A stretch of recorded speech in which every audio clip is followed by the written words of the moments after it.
Над 80% од наставниците, стручните служби и техничкиот персонал во единственото средно училиште во Виница денеска протестираа. Тие ја бойкотираа наставата, бидејќи на местото на разрешениот директор назначена е нова ВД директорка. Тврдат дека изминатите години трпеле мобинг, уцени и закани.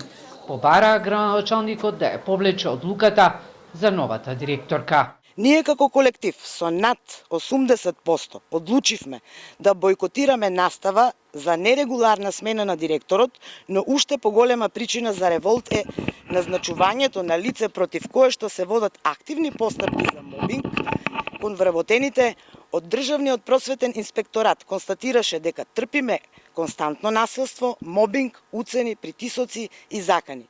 50 вработени од купно 65 предпладнево биле на средба кај градоначалникот на општина Виница. Градоначалникот Петков вели дека се констатирани неправилности во работењето кај претходниот директор. Затоа е разрешен и е назначен нов. Согласно Законот за средно образование,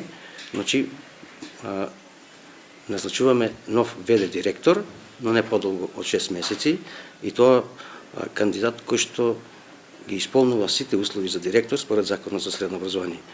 Моментално во гимназијата Ванчо Прке има двајца кандидати и сегашниот директор кои што ги исполнуваат условите, така да изборот не е многу широк и е доста стеснет. Во таков случај јас морав да постапам по Законот за средно образование и да изберам кандидат кој што ги исполнува условите. Петков најави дека во наредниот период има јавен оглас на кој може да се пријават сите кандидати кои ги исполнуваат условите за директор на Виничката гимназија.